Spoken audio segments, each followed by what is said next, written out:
Starting a business can seem like a daunting task, unless you have a partner like Shopify. They have the tools you need to start and grow your business. From designing a website to marketing to selling and beyond, Shopify can help with everything you need. There's a reason millions of companies like Mattel, Heinz, and Allbirds continue to trust and use them. With Shopify on your side, turn your big business idea into... Sign up for your $1 per month trial at shopify.com/special offer. Smart Water Alkaline with antioxidant. Whoa, that's refreshing. And a 9.5 plus pH for every way you move. I did take a Spain class today. Restoring like a pro. Smart Water Alkaline with antioxidant. For those with a taste for taste. Grab yours today. Choice Hotels gets you more for your money so you can maximize any road trip. Like these road trippers making waffles and eating fresh fruit in their natural habitat. The breakfast area at a Comfort Inn. I just love seeing a vacation maximized in the wild. Check into more. Book direct at choicehotels.com. He was a thoroughly Catholic man, most devoted to the Apostolic See, inclining to religion rather than government or war, well enough furnished with courage and boldness, yet preferring to occupy his time with reading rather than with sports. So says Eckhart of Ora, reflecting on the life of Conrad III.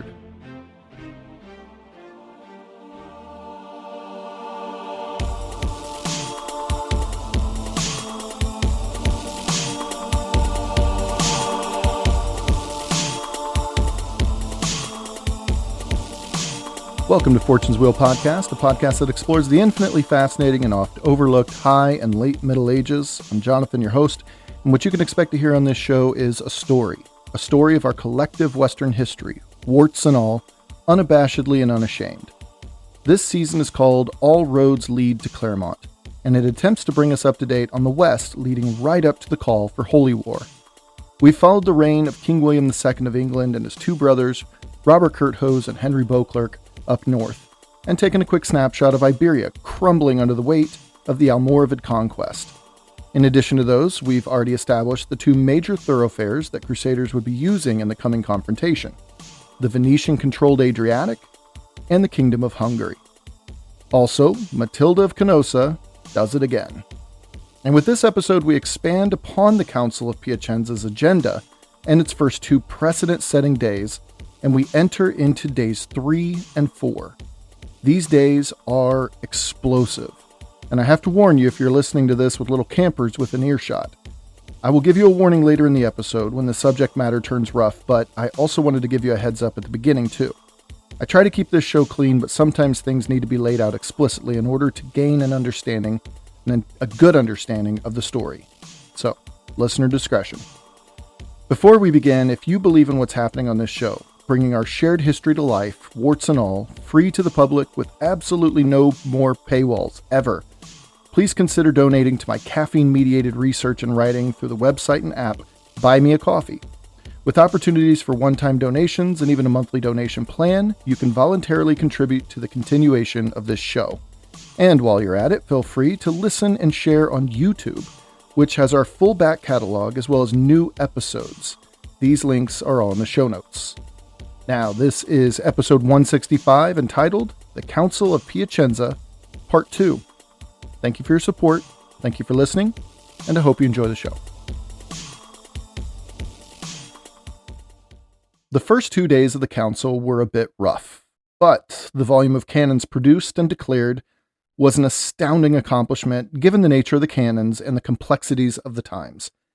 Commencement speeches were made, Urban led the thousands assembled in liturgical rituals, presumably.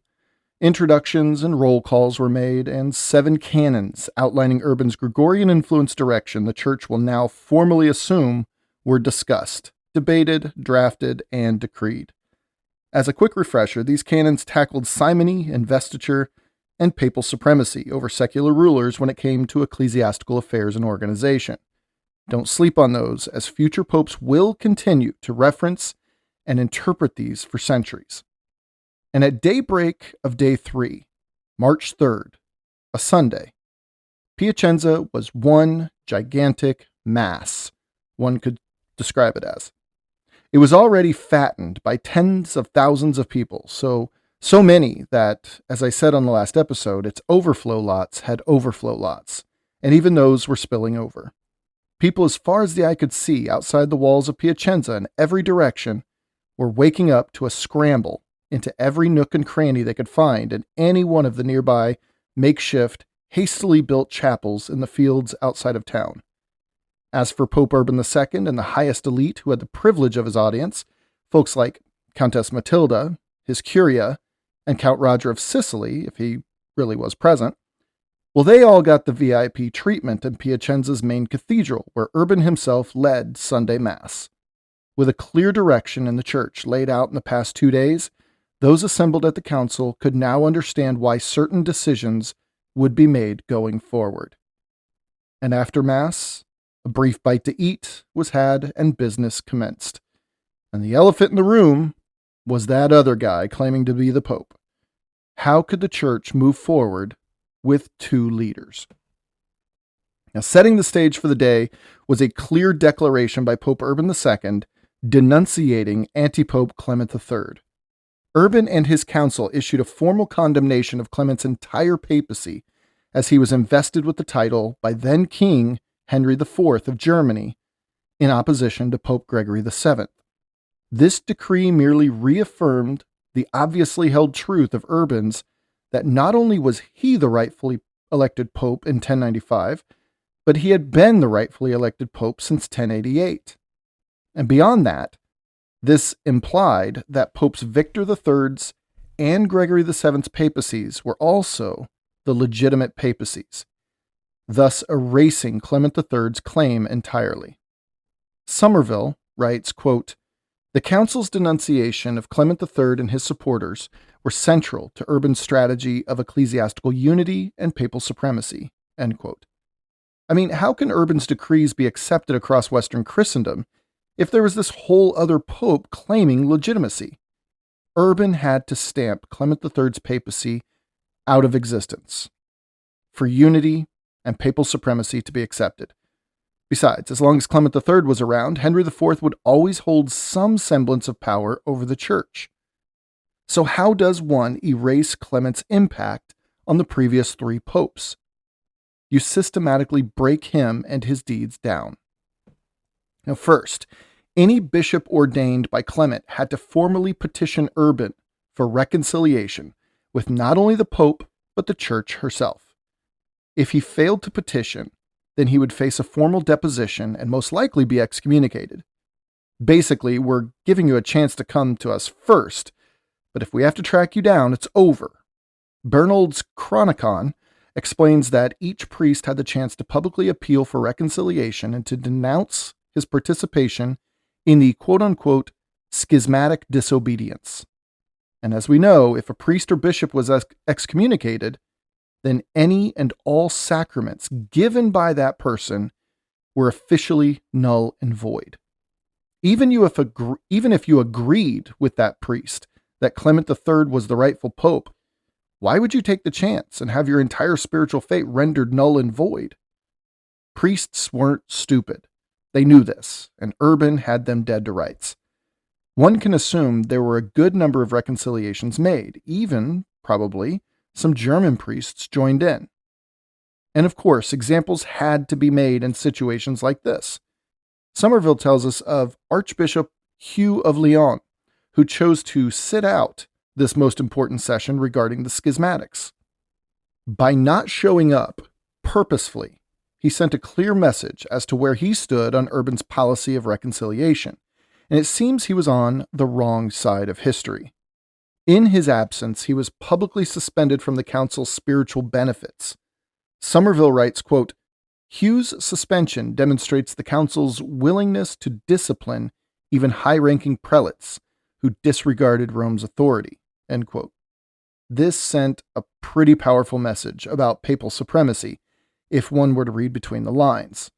It also showed the Christian world that this new sheriff in town wasn't playing games anymore. He would bring accountability back to the church. No one is above the law, essentially. The issue of the schismatic priests took up a pretty big chunk of day 3. This day was important because it emphasized that no one, not even bishops and archbishops, could quietly opt out of papal authority. The Bishop of Rome defines who's in and nobody's above his command. It was also a direct message to the supporters of Henry IV. You're either with Rome or you're out of the church. Exceptions will not be entertained.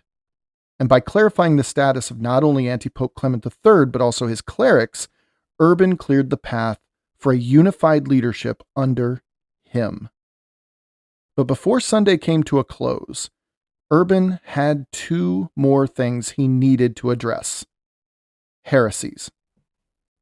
The first heresy addressed stemmed from a rather influential 11th century archdeacon and theologian from France named Berengar of Tours, who lived between 999 and 1088. Even though it had been 7 years since his death, the church was still sidestepping what Berengar questioned about the Holy Eucharist. Now, theologically speaking, the Eucharist is one of those core things within Christian worship and the source of endless ink spilled by monks, popes, heretics, and reformers alike. The meat of the entire debate over the Eucharist has come from 4 main biblical sources.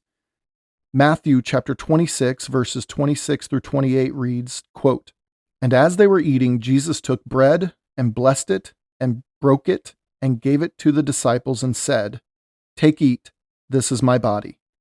And he took the cup and gave thanks and gave it to them, saying, 'Drink ye all of it, for this is my blood of the New Testament, which is shed for many for the remission of sins.'" End quote. Now, both Mark chapter 14, 22 through 24, and Luke chapter 22, 19 through 20 pretty much say the same thing. Practicing Christians in the crowd will recognize this as the Last Supper.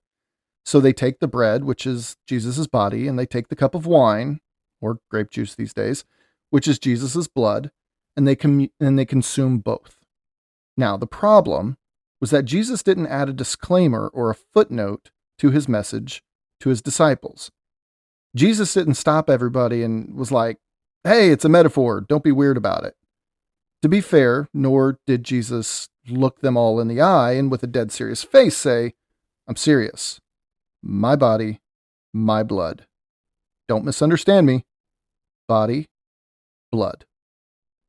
So when Christians over the ages came to truly believe the Gospels meant that Jesus was saying that when they consumed ritualistically the bread and the wine, it actually became the body and blood of Christ.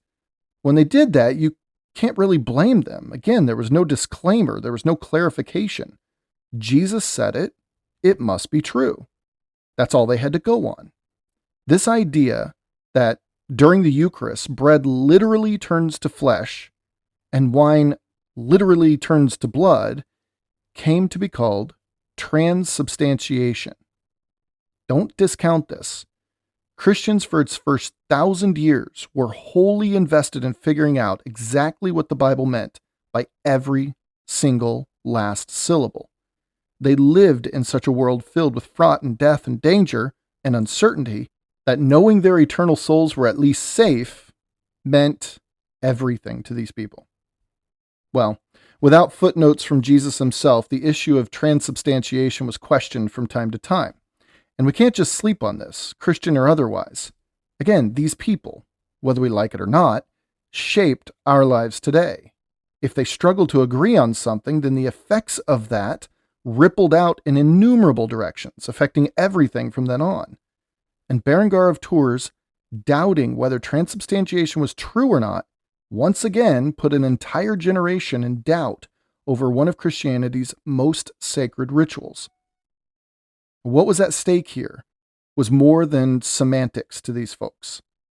What was at stake here was a miracle of divine transformation, which is the Catholic take on it. For context, later Lutherans and Calvinists saw it as a sacrament of real but not physical presence of Christ in our lives.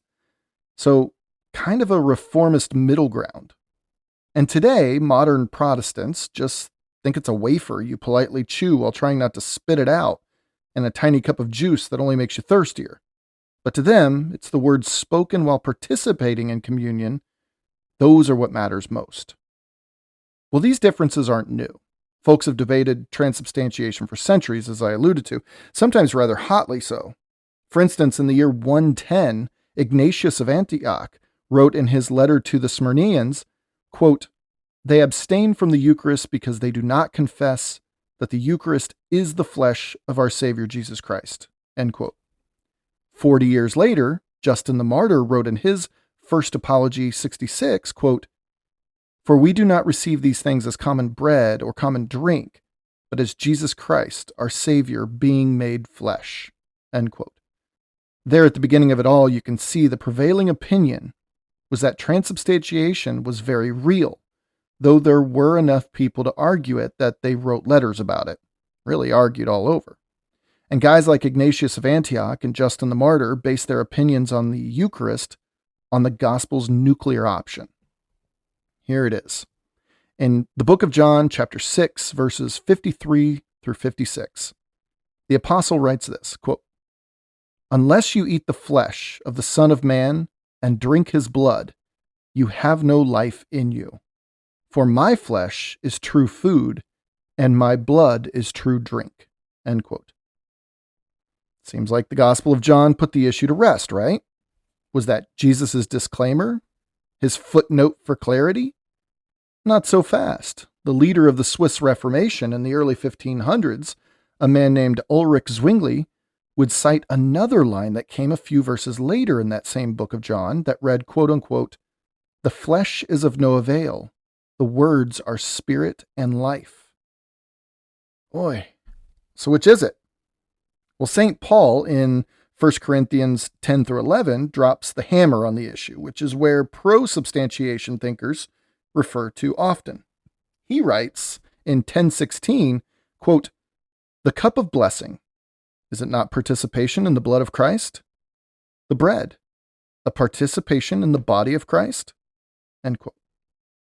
Later in chapter 11, verses 27 through 29, Paul writes, quote, "Whoever eats the bread or drinks the cup of the Lord in an unworthy manner eats and drinks judgment on himself." End quote. Now, St. Paul clearly thinks something serious is happening with the Eucharist. It's not just some Sunday morning potluck. Christ's body and blood take physical form in the Eucharist. Now, to be clear, even up to 1095, the Roman Catholic Church tradition was clear that its stance on the Eucharist was the transubstantiated body and blood of Christ. The Catholic Church had plenty of commentary and practice, but so far as I can tell, it hadn't made it, concrete doctrine yet. Now, I know that in the year 1215, at the Fourth Lateran Council, and again at the Council of Trent in the 1500s, as a reaction to the Reformation, thanks to some heavy lifting of Aristotle's metaphysics through the brilliance of St. Thomas Aquinas, the Roman Catholic Church came up with a firm doctrinal definition of transubstantiation, which is that the substance of the bread and wine truly become the body and blood of Christ, though the appearances of the bread and wine remain unchanged to our eyes. Something like that. Now, at the Council of Trent, session 13, it's declared, quote, "Because Christ, our Redeemer, said that it was truly his body that he was offering under the species of bread, it had always been the conviction of the Church that by the consecration there takes place a change of the whole substance of the bread into the substance of the body of the Christ." End quote. So the issue goes far deeper than this, but for our purposes here, I hope I at least laid out the basics for us to see how serious it was when Berengar of Tours, and of course others, questioned the mystical qualities of the Eucharist. The Council of Trent's statement on the Eucharist didn't pop up out of nowhere with the Reformation. These conversations began centuries earlier, and these conversations were shaped by folks like Berengar of Tours and Pope Urban II. The controversy didn't start at Piacenza, but it certainly haunted it. With all of this context, let's break down the Berengarian heresy. Berengar of Tours claimed that transubstantiation was merely symbolic, throwing a grenade on the prevailing church opinion in the 11th century. Because of these stances, Berengar of Tours was repeatedly excommunicated. The church forced him into multiple public recantations and made him into a proto-Zwingli Protestant Reformationist 400 years earlier than the Reformationist movement itself. Again, the church wouldn't formalize a definition of transubstantiation until Lateran IV in 1215, so the Berengarian heresy kept the argument going until then. There's no detailed record of a formal Eucharistic decree at Piacenza.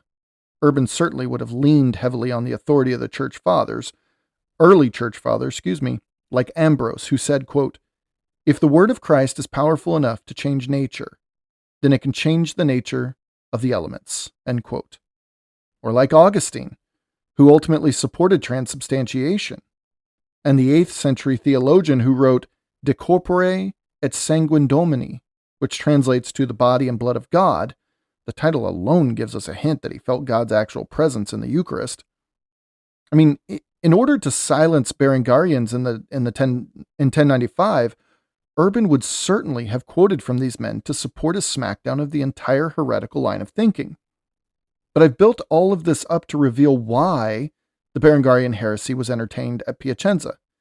Not all, but certainly many Berengarians were schismatics. Besides, one of the 15 canons from Piacenza was a formal condemnation of the Berengarian heresy, declaring the Eucharist's physical presence of Christ, rejecting Berengar of Tours' symbolic representation. Another canon to come out of Piacenza, again, was an affirmation of the idea of transubstantiation. The first 3 days of Piacenza were one long house-cleaning session. The church was abused, misused, and cluttered from centuries of mishandling and corruption. But under Pope Urban II, it would be that way no more. Now, day 4 consisted of some things that dip into the council side of things rather than the synod side of things. Day 4 showcased 2 major political petitions that had to be addressed. First on the docket was a team of envoys sent by King Philip I of France to appeal to Urban to lift the excommunication that had been placed on him. So, we know a little bit about Philip I, as he was an on and off again patron and ally of Robert Curthose, and we may remember his treachery concerning one of Count Roger of Sicily's daughters recently. Well, there's more to this guy than we initially thought. By 1095, King Philip I was knee-deep in scandal. Philip reigned in France between the years 1060 and 1108. 48 years, which is impressive. So this scandal obviously wasn't terribly threatening to his earthly ambitions. However, his soul was in serious jeopardy in 1095. Known charmingly as Philip the Amorous, he managed to plunge himself into this scandal by doing the one thing medieval kings really shouldn't do if they cared about staying on the Pope's good side. He married someone else's wife while still married to his own. So, let's break this down. His first wife was Bertha of Holland, who had already given Philip a litter of children, including the future King Louis VI. Well, in 1092, Philip cast her aside. Records don't give a clear answer, but various writers allude to the fact that she was just too darn fat for his liking. Yes, seriously. So, Philip the Amorous began looking elsewhere while still, technically, married to Bertha. His gaze one day was arrested by Bertrade de Montfort. But see, the issue here, besides him already being married, was that Bertrade was currently married to Count Fulk IV of Anjou. Messing with Holland was one thing. Messing with Normandy's arch-nemesis, Anjou, was a completely different problem altogether. But Philip was the king, right? And as Mel Brooks once said, it's good to be the king. Well, in 1092, Philip just went ahead and married Bertrade, like officially married her. Even before the marriage, though, priests were finger-counting ancestry data. They were hinting at an issue with consanguinity. More than that, under canon law, Philip and his new wife were committing 2 very, very egregious crimes against God: bigamy and adultery. You might be thinking, well, what's the big deal? It's just another monarch acting like they own the place and doing whatever it is they want to do, right?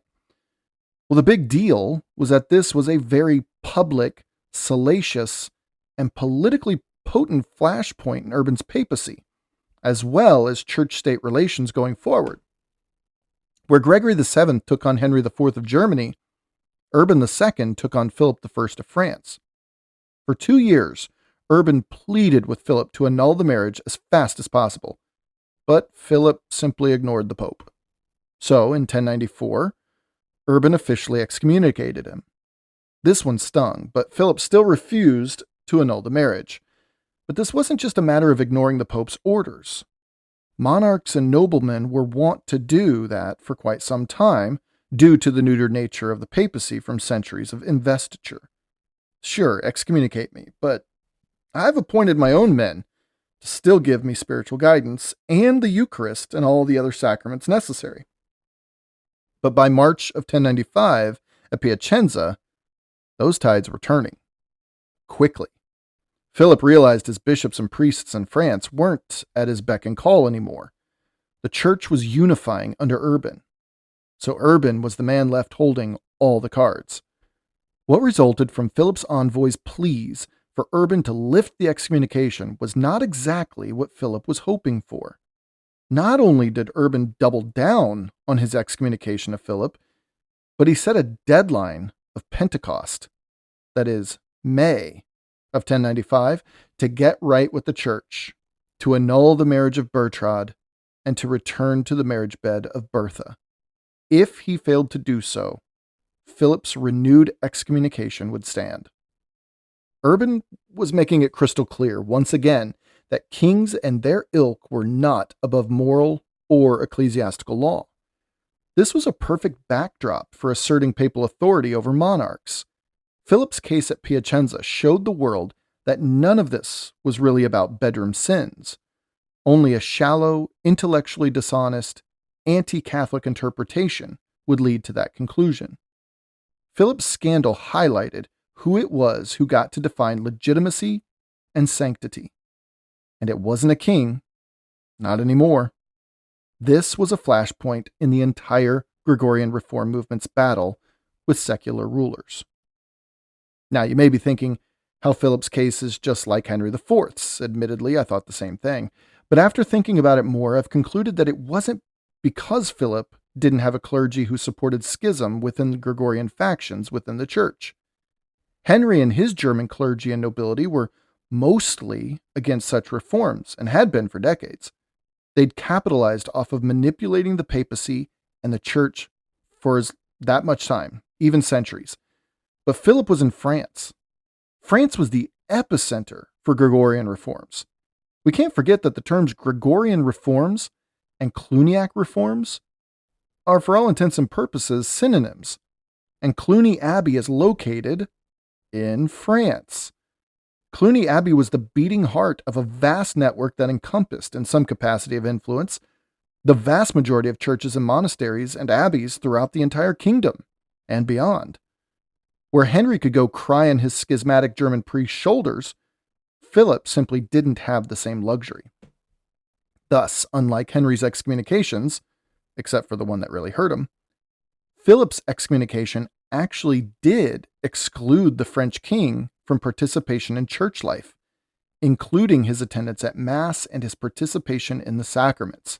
I repeat, we can't discount the steadfast medieval belief that the sacraments led them to heaven and that heaven was as real as any other place. And so was hell. And if you couldn't get the sacraments, then heaven was off limits. And you certainly didn't want to end up in hell.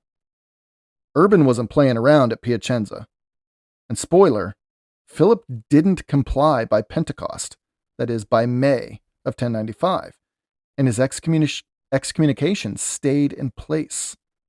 This issue will not go away, though, so more on that as our story unfolds.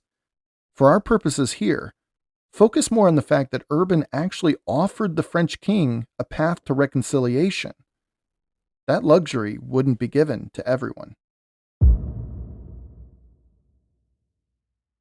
If you're trying to sell an event, then you need a catchy headliner, right? And this headliner needs to come with a little mystery. Well, back in 1093 or so, Countess Matilda sent her troops on a covert mission into Germany to, quote-unquote, rescue Empress Adelaide before Henry IV was able to make it back home. Rumor had it that she was very much against her husband, and that she had some serious allegations against him that the world needed to know about. For a couple years leading up to Piacenza, Adelaide had stayed as an honored guest of Matilda's in the fortress of Canossa, the one place Henry had never broken into. And the two had become quite close, actually.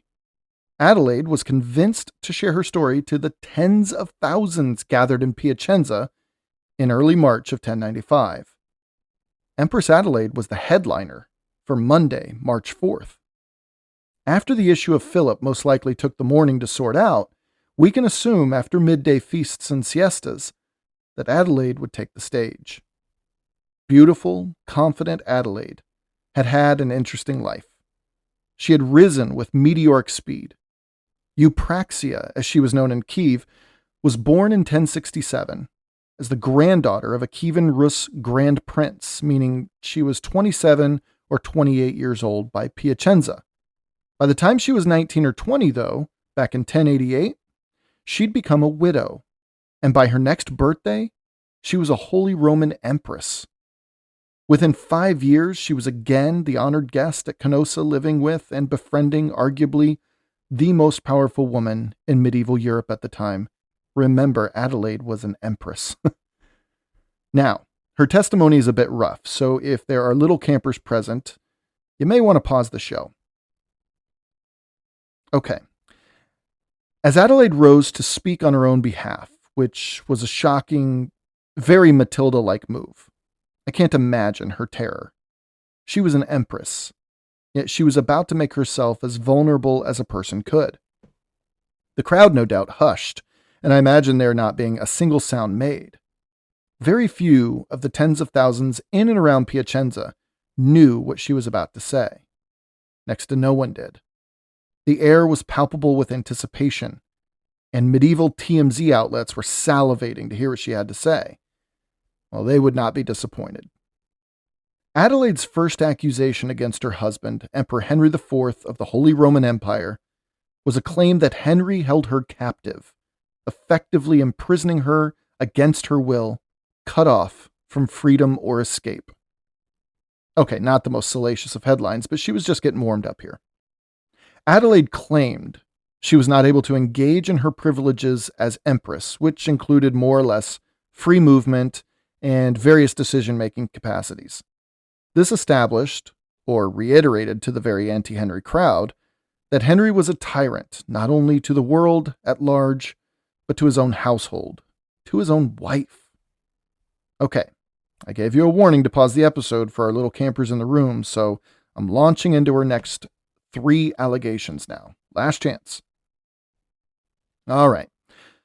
Her second accusation toward Henry IV was that he forced her to participate in orgies with multiple men, described in her own words as, quote-unquote, unheard of filthy acts of fornication with so many men, says Bernold of Constance, an eyewitness to the whole thing. Okay, so sexual depravity wasn't something new, certainly not in medieval times, but to hear it spoken about so plainly and leveled as an accusation against someone so high in profile, the crowd must have been shocked for about 2 seconds before exploding in gossip and disbelief. This was a horrible look for Henry. Folks, I have to say it because I try to keep this show pretty clean, but it's necessary to understand Adelaide's impact on future events. And again, as I said earlier, unfortunately, Adelaide was just getting warmed up here. Her next accusation, if possible, must have stirred even a bigger reaction from the crowd. But I want to strongly caution us against taking this accusation too terribly seriously. The earliest reports merely mention the sexual depravity, but phrases like unheard of filthy acts of fornication open the doors for future expansion and propaganda who wish to really bury Henry's legacy. Historians typically agree that her second accusation against Henry was a fabrication by later chroniclers. But let's see what Adelaide may or may not have said, or at least alluded to here. If anything, it makes for fantastic political theater, akin to accusations today of the world's elite addiction to things like adrenochrome and other depraved acts committed at Bohemian Grove by, folks like U.S. presidents and senators and, everywhere, writers and people from around the world leaders. Just take this for what it's worth. But even the mere whispers of depravity by famous and powerful people get us all a little excited, be honest. Why do you think Greek gods like Zeus had some pretty crazy stories told about them? Humans have always loved seeing the mighty fall, even if only in their imaginations. And at Piacenza, Adelaide may have offered them something to salivate over. She accused Henry IV of conducting and forcing her to participate in something called Black Mass. Now, medieval writers believed that sacrilegious Mass could subvert the power of the Eucharist. Not necessarily a Black Mass, the Church had already, and even to this day, condemned any priest from using the Mass to curse others or perform diabolical acts. Almost goes without saying. This had been the case since the 600s. These sorts of rites were often linked with witchcraft, heretical secret practices, and would filter into the philosophy of the Inquisition in just a few centuries. Black Mass was really an all-encompassing term for anything that sought to subvert the power of the Church to act in good faith on behalf of Jesus, on behalf of the Virgin Mary, and most importantly, on behalf of the living God. This idea of the Black Mass went viral by the 1300s, which, it's not hard to understand why, as Europe was quickly swallowed by the gaping maw of the Black Plague, and death was absolutely everywhere. God, it seemed, had abandoned them. So many people were rumored to have sought aid from elsewhere, including Satan and his demonic minions. But back to Piacenza in 1095. Adelaide charged Henry IV with Black Mass. This inversion of the Holy Eucharist was more than mere magic, though. She herself described his Black Masses as deeply misogynist and sacrilegious rituals, intentionally demeaning to the Virgin Mary and using Adelaide's body as a tapestry upon which to commit every sort of depravity they would wish to do to the Mother Mary herself. Knowing the climate of the times, the gravity of her mere appearance, let alone her testimony thus far, I wouldn't doubt that many in the crowd shed tears while listening to this. Again, I want to emphasize that this may very well have been an embellishment by later chroniclers, but without firm evidence, there's always a sliver of speculation. Take this, as I am, with a grain of salt. However, let's suppose this all was just make-believe by later writers. It still serves to show how despised Henry IV was by all those outside of his, quote-unquote world. Fact or fiction, I don't think it matters. We're seeing how people thought about him, even after his death. But the fourth and final accusation Adelaide levels at Henry holds a smidge more validity to it, according to the records. So she's charged him with holding his wife prisoner. She's charged him with sexual abuses of all types. She's charged him with worshiping Satan rather than God and forcing her to give her body to the rituals against her own will. Well, now she throws in a little incest. Yeah, she supposedly charged Henry with offering his son Conrad III to her. Ugh. So Adelaide's testimony was a lot, to say the very least. But her testimony was mere prelude to what Urban had planned next. If you thought the talk of heresy was over, think again. Now, schismatics, as we know by now in the 11th century context, were pro-German, pro-Henry IV priests, and Urban and others began leveling at them a pretty rough epithet recently. The Pope was referring to them not just as schismatics, but also as Nicolaitans. The term Nicolaitans comes from Revelations 2:6 and 2:15, where Jesus speaks to the churches in Ephesus and Pergamum. Quote, "But you have this in your favor. You hate the practices of the Nicolaitans, which I also hate." End quote. So who are these Nicolaitans that both early Christians, as well as Jesus himself, hated? Well, Irenaeus, Hippolytus, and Epiphanius were early church fathers who claimed the Nicolaitans practiced sexual immorality. They justified clerical marriage and concubinage. They ate meat sacrificed to idols. And they were associated with a man named Nicholas of Antioch, who was one of the first deacons mentioned in the book of Acts chapter 6. Are you seeing the connections here? Clerical marriages, priests having mistresses, moral laxity in the priesthood, occasional Eucharistic heresy. These were all accusations leveled against Henry IV's schismatics. Urban and others dredged up an ancient epithet to smear anti-papal factions within the church, those specifically in Germany. To be sure, no one wanted to be known as a schismatic, but if you were labeled a Nicolaitan, well, those were fighting words, my friend. Nicolaitans had become, in a sense, the new Roman paganism, using trappings of the church to hide sexual deviancy and even heresy. And having ruled against the Berengarian heresy the previous day, Urban seamlessly attacked Henry's supporters again by addressing the moral rot and indecency by whom he called Nicolaitans. A sort of, hey, speaking of Bengarians, let's address the rest of their ilk, the Nicolaitans. It's kind of like that.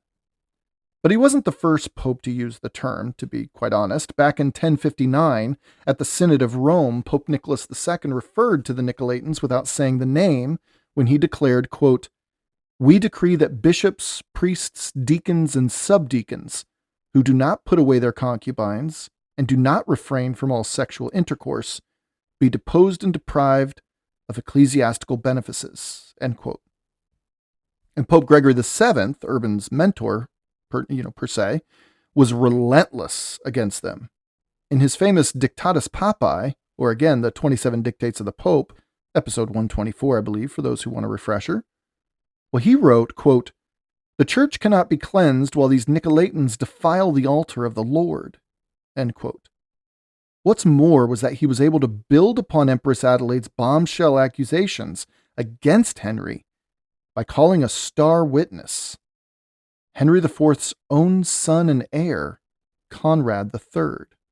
Conrad took the floor, and according to a near contemporary Bavarian chronicle called Annales Altiensis, did the following, quote, "He," that is Conrad, "confirmed the accusations of his stepmother Eupraxia that Henry IV was a member of a Nicolaitan sect, participated in orgies, and had offered Eupraxia to Conrad," end quote. Henry wasn't just a corrupt emperor. Henry was the ringleader of a secret, Berengarian, anti-sacramental, immoral sect of Nicolaitans who had more designs on the church at large than merely naming popes and controlling Italy. No, according to his wife and son, Henry was apparently a proponent of sexual corruption inside and outside the clergy, rebellion against the papacy, and the outright abuse of sacraments. This extreme name-calling just never seems to change with people, does it? Urban was able to brand Henry and his imperial loyalists not just as wrong, but as ritually impure and spiritually perverse. He was able to recast this Catholic schism between Gregorians and Henry IV as not just illegal, but now it was sacrilegious. Does any of this really matter, though? Sure, to us today, left trying to piece Humpty Dumpty back together again for an accurate look at our shared history. But for Urban, the truth might have taken a back seat to his overall aims, it seems. I'm no Henry apologist. From what I can tell, the guy was a snake. But I doubt the extremes of Urban's attacks on him at Piacenza were entirely true. But were they effective? You bet they were. Well, day 4, as you can see, was a big one. Even if some of that wasn't true, what we do know hit like a tornado. People by the thousands must have walked away wide-eyed and shocked to the core about the revelations of their leaders, true or otherwise. Both Philip I of France and Henry IV of Germany were exposed and humiliated. With Philip, he was humbled in grand fashion in front of the Christian world. What happened to Philip served as a clear message to all Christian monarchs going forward. With Henry, well, he was, by all accounts, fully discredited in the eyes of reform-minded priests and bishops and even nobility. But with all this exposure by two of Europe's most powerful men, this also justified Urban II's firm stance against royal and imperial interference in the church. Why would anyone want these guys controlling the church, right? They're awful, despicable, terrifyingly depraved people. In addition to all this, quietly and in the background, Matilda was cementing her power base by aligning her with the righteous, Gregorian-minded people who have been silenced for so long, especially those in northern Italy. In everyone's eyes, Matilda of Canossa was proven right on day 4. So I feel a little guilty about the detail given here, but again, I decided, hey, we're all adults here, right? Well, if you're listening to this, then you're probably not shocked by what history has to offer. History's messy, and it's disgusting sometimes. It is what it is. If anything, I hope it shows the climate of the times. Piacenza was the trebuchet of what is about to be launched within about 8 months. Without Piacenza and all of its interesting details, Urban wouldn't have had the groundswell of support he needed. I feel like we need a little break after Adelaide's explosive testimony, so we'll leave it with a shocked Piacenza as they fall asleep at the end of day 4. Now, on the next episode, we wrap up the Council of Piacenza, but not before allowing the honorable delegation from Constantinople to hold everyone in rapt attention. Until next time.